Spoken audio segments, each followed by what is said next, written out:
The answer system is called epsiloid. That's just sort of making arbitrary stations. The periscope system, which is a picture of what's called signal. And then the automatic trace system comes. And all of this is huge. Many folks have been experimenting with the automatic trace system until the design of the signal is the signal usually wasn't finished until actually the 80s.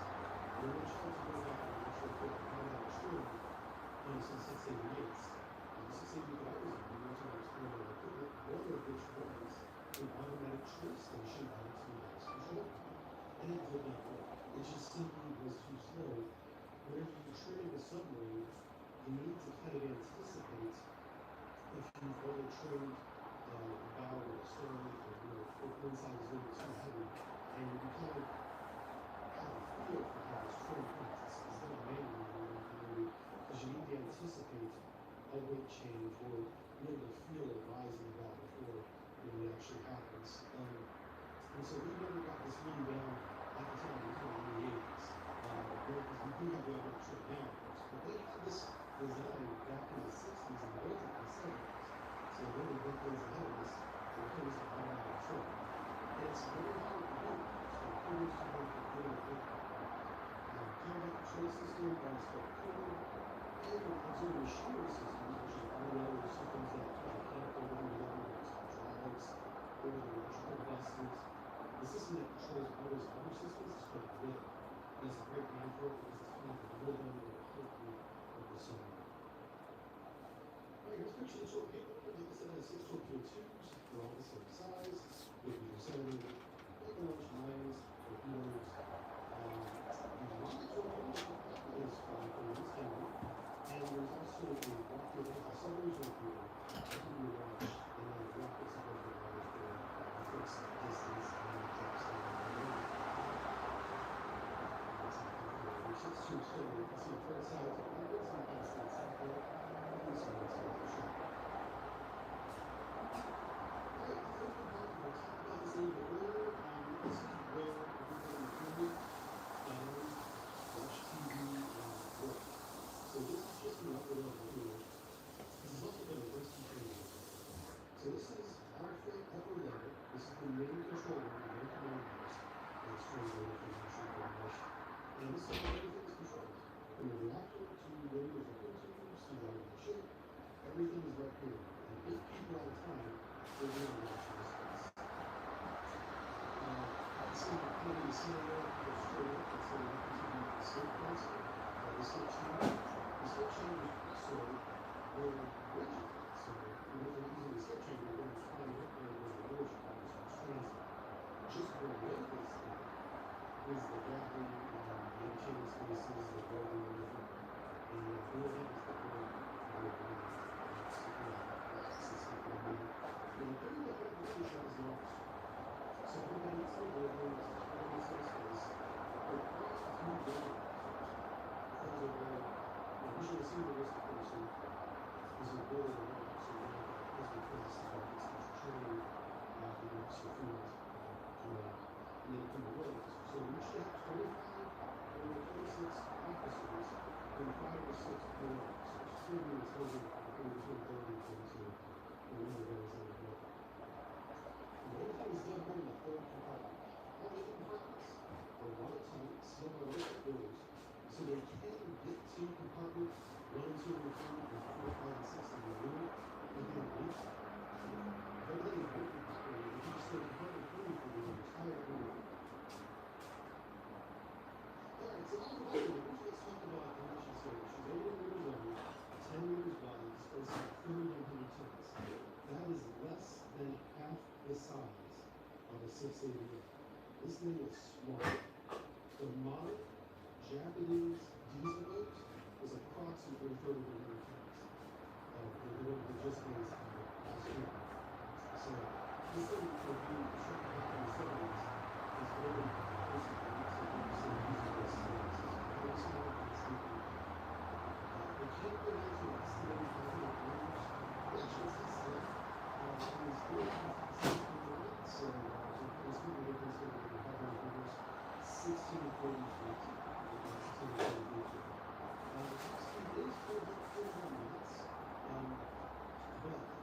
they were clear, the Russian authorities said that they were restricted to 39 watts continuous. That was probably a mechanical restriction or a safety one that they just operated less than 30 minutes.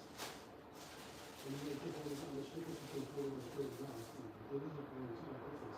But in terms of power and torque and pressure and putting on the engines, it's a big difference in power. It takes a lot of energy to put 40 watts. That is an enormous amount of energy. Okay, we have she can carry 20 weapons in everything, and so this would be, I guess that's a video for dance services. She can carry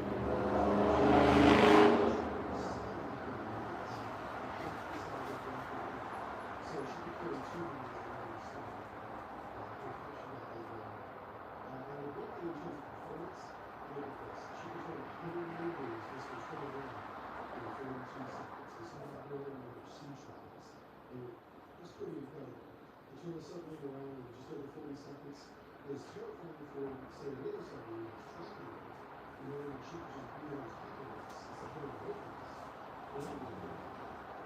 So, the performance of this submarine is outstanding. The maneuverability is the best in the world at this time. Let's begin with the first vessel, K-64. This is built down in Admiral Shipyards in Romania. Before she's even commissioned in 1971, she has a high-pressure steam vent into the reactor compartment because of the failed plug. So already times before we really did at sea testing, they have high-pressure steam vents. About 6 months later, she's transiting to romance and is finally commissioned into the Russian Northern Fleet, December 1979. She was the first active duty. In January 1972, during sea test, secondary leak fails, primary circuit is damaged, and there was no reason to shoot this from support. And in fact, these all the details of the equipment, what we're talking about is use. The primary circuit is, well, there's an electrical circuit, primary circuit, and the actual and the secondary is where the steam is generated for this whole heat exchange happens. Anyway, so somewhere back in the end, around probably 5 and 4, they had a failure of some type of back in the port. Whereas immediately when investigation started, and they suspended the production of the alpha based on this incident. And we can influence, what we know about it, but we really don't know. And what we do know is the record within 72 is the liquid water fuels. That's the good. And then the reactor is the reactor temperature test. So it goes through the process until the start. And when it comes in hot, it's when it's controlled for the temperature of the temperature, it's when it's absolute, and therefore the equipment uses without heat, effectively blockades the reactor. It's a solid piece of metal that is also radioactive. They essentially really first something, and this failure began in January, but nothing was done identified as a failure and resulted in the breaking of the reactor in April 1972. So in June, she's put to South Marine, where at the end of just done by the White Sea, going to the short term control center. In October 1973, I don't know what to do with it, but obviously everything was stopped. The problem was working with the so it's not quite off the back. It was controlled by the wind. So that's sort of the kind of it should have been done well. In June 1978, the reactor was mothballed safely, so that's all the problem. It took us years to do that. Because they were touching the 78, and then finally, in June 1978, the last section of that was they decided we're not going to use portray because of parts smash. So we use some parts for future always then there was some group where there's people taking it as souvenirs when they go to this training module. And we grab it now for just for the first production. Moving or souvenir countries is a pretty big ship story. We're trying to say, yeah, well, in this case, the fuse that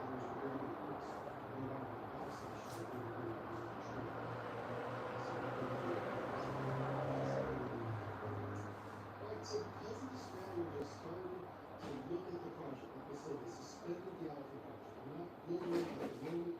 Some really half built in dryouts right now. We're going to stop it. So we're taking a look at this. What do we need to do to keep this reactor from breaking itself down? One of the things that we do change is the shut mounts around the reactor. This is definitely working this. Something we do for this project called Psychedelic is they have the huge shot mounts on the reactor itself. And inside the new reactor, we have a different number of circulating units like this. So we look here at 5 here. So it's a different type of reactor for the same type of ship. So this different type of reactor gives it a new designation. So now there are two kinds of alphas as of this moment. This is a branching point in the alpha program. One branch is the 705K, which is the new reactor design, and 705, which is the old reactor design, which is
Mistakes that can lead to anaerobic overtraining.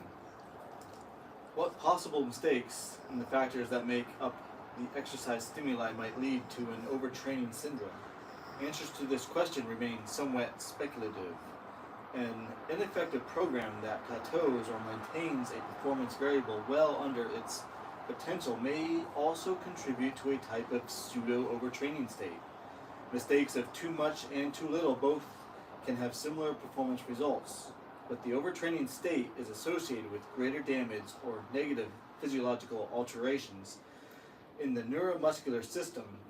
Mistakes in any of the acute program variables in the progression of a program could theoretically result in an overtraining syndrome, but the mechanisms involved in the performance decrements might be quite different. Overtraining classically has been thought to be a function of mistakes in intensity or volume in exercise. Periodization approaches to training attempt to use these two variables to carefully plan a progression that does not lead to overtraining. One of the biggest factors in periodization's success is the use of planned rest in each training cycle. As previously discussed, even one day of rest can have beneficial effects on force production. The choice of exercise involves a host of decisions, from the type of muscle action to the type of equipment used to the type of conditions in which the exercise stress takes place. Muscles actions can be performed using isometric, dynamic, concentric, or dynamic eccentric action. The common modes of exercise equipment are so-called isotonic, variable resistance, isokinetic, hydraulic, or pneumatic.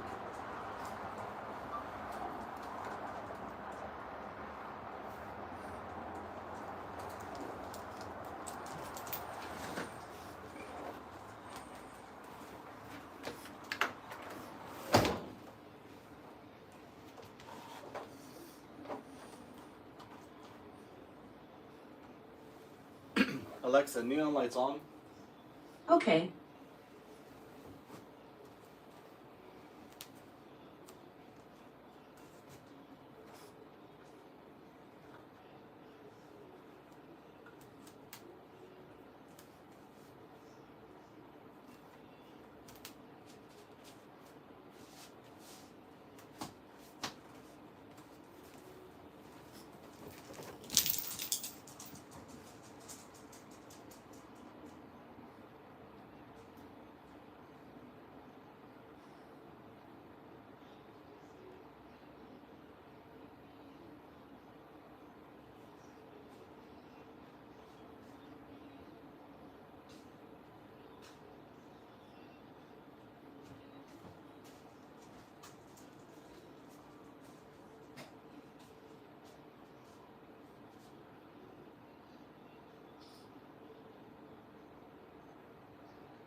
Performing an exercise with inappropriate equipment could be the cause of a decrease in performance in overtraining syndrome.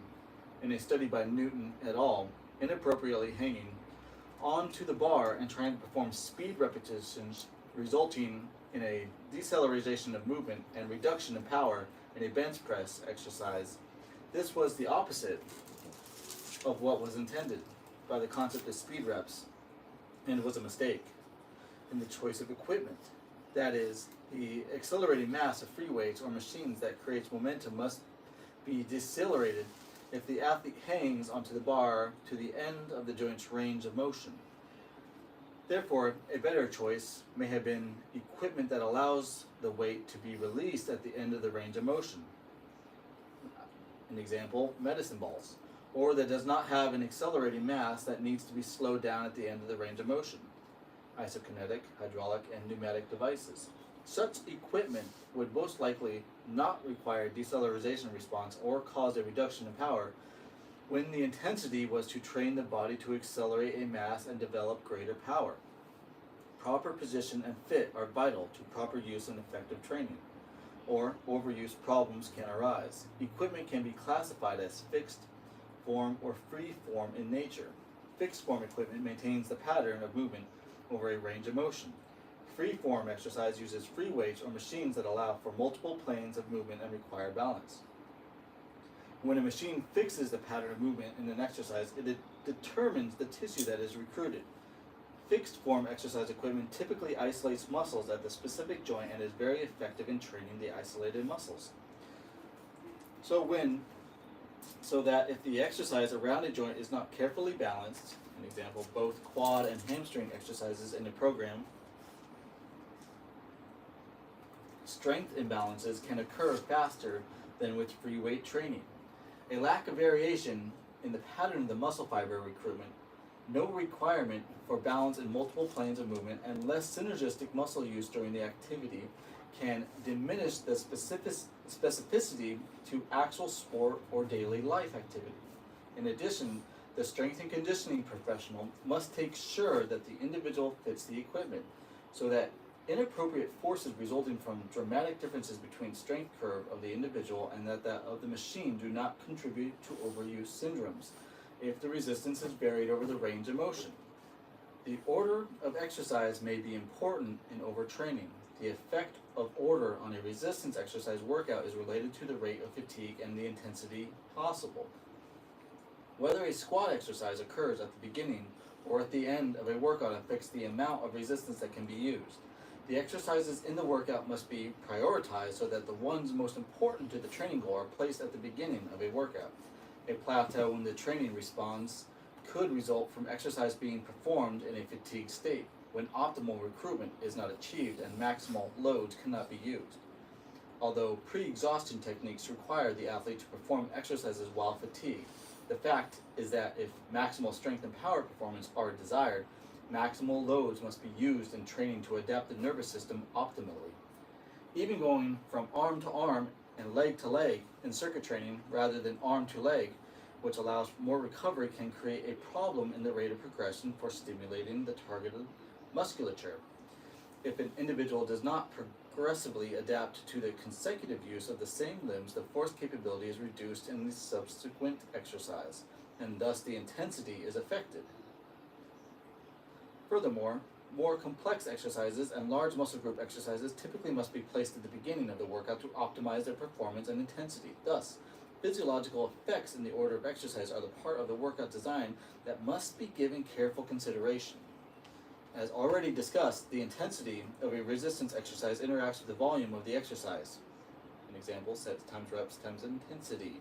To provide one of the most potent variables, mistakes in intensity contribute to an overtraining phenomenon. The intensity of the exercise is typically mode specific. For example, an external mass is lifted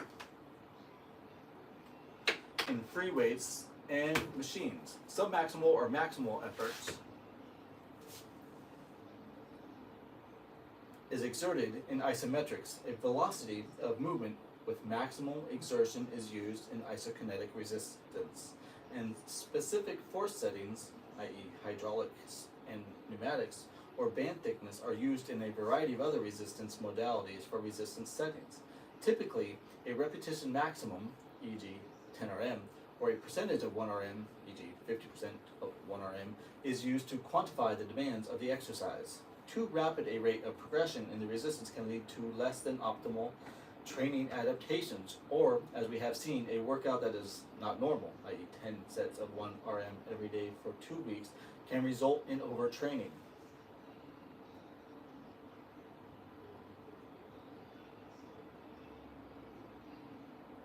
Too rapid a rate of progression in the resistance can lead to less than optimal training adaptations, or, as we have seen, a workout that is not normal, 10 by 1 RM. Mistakes in the real world are often due to highly motivated athletes using a high volume of heavy loads and taking little rest to recovery from such workouts. Overtraining may be even more frequent in master athletes who have not modified the progression formats from their younger years. As a person ages, the recovery process is also shown slowing down. This could be due in part to an altered hormonal environment that does not support the remodeling of muscle and connective tissue as quickly as in younger athletes. This is especially true as one goes from the 4th to the 6th decade of life. The number of sets is an important factor in calculating the amount of total work in joules, or volumes of exercise in a workout. The volume of exercise has been found to be important for continued gains in building programs. Building programs attempt to optimally improve strength, power, and muscle size, or a combination of these. Conversely, an inappropriate volume of exercise can create an exercise stimulus that leads to the physiological ability of the individual to recover from the stress. In other words, the total work is too great, and excessive soreness or residual fatigue occurs and does not disappear within 48 hours. Therefore, inadequate adaptational response and overtraining result if the mistake is made over a long-term training program. Mistakes related to the number of sets typically affect the amount of muscle tissue recruited. Because increased total work requires greater involvement of more motor units and thus greater tissue mass as fatigue accumulates. The volume of exercise also interacts with the intensity variable to create a volume-intensity interaction, which is why many people estimate total work as a function of sets times reps times intensity. If too much work is done too quickly, overtraining can occur due to the lack of tissue recovery. Too much total physiological stress, psychological stress, or energy substrate depletion. One of the more overlooked variables in the design of a workout program is the amount of rest between sets and exercises. This variable can have a dramatic effect on the acid-base status of muscle and blood and on energy, substrate utilization, and depletion patterns. In addition, Therian et al. Demonstrated that the state of anxiety can increase prior to short rest workouts and that anger associated with pain can also occur. The physiological strain created by the shortest rest protocols with lighter intensities result in psychological stress and mental fatigue that may result in overtraining syndrome. Workouts using multiple exercises and multiple sets with 1 minute of rest periods can result in blood lactate concentrations greater than that of 10 millimoles per liter. In elite lifters, short rest, an example, less than 1 minute rest between sets and exercise protocols have been shown to create blood lactate over 20 millimoles per liter, which places tremendous stress in the body's ability to buffer the acidity in both the muscle and the blood. Muscle fatigue has been attributed to both hydrogen ions and lactate itself. Adequate time, about 8 weeks, is needed to develop the body's acid-base buffering system. An example, sodium bicarbonate system, phosphate mechanisms in the cell. The rate of progression with shorter rest protocols produces symptoms, nausea, dizziness, vomiting, fainting, that are counterproductive to optimal intensity and healthy lifting. Too great an acid load too early in a training program can lead to overtraining. Furthermore, serum cortisol elevation with exercise may not return to resting levels following the workout. It is possible that the catabolic environment this cortisol elevation causes, together with free radical formation, can contribute to further tissue breakdown. Mistakes in the rate at which rest periods are shortened can augment overtraining syndrome that may be starting from another source. An example, too much exercise volume. Markers of anaerobic overtraining. The previously mentioned physiological response to anaerobic overtraining may be markers of an overtraining syndrome. The endocrine response, however, appears to require longer than 1 week of monitoring to serve as an adequate marker. The most effective markers are those associated with sympathetic overtraining syndrome because it may be the first response to anaerobic overtraining. Being watchful for overtraining related performance decreases prior to the occurrence of a full-blown overtraining syndrome is vital. Yet, markers of overtraining are few in anaerobic training. A recent theory of the mechanisms of overtraining propose that the central nervous system neurotransmitter serotonin is produced excessively. Serotonin is often associated with sleep and fatiguing conditions. The serotonin precursor, tryptophan, competes with the branched chain amino acids, valine, leucine, and isoleucine. When crossing the blood-brain barrier, it has been theorized that dietary supplementation with branched chain amino acids would decrease the levels of serotonin in the brain. Overtraining and supplementation studies with weightlifters, however, have not supported this theory. Markers of anaerobic training. More research is needed to clarify the monitoring problem. To date, only a few possible markers exist. Psychological effects: decreased desire to train, decreased joy from training. Acute epinephrine and norepinephrine increases beyond normal exercise-induced levels. Sympathetic overtraining system. Performance decrements, although these occur too late to be a good predictor. Unfortunately, because of the limited markers available for anaerobic overtraining, many athletes and coaches monitor the markers of aerobic overtraining, while typically not working to monitor anaerobic overtraining.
Mistakes that can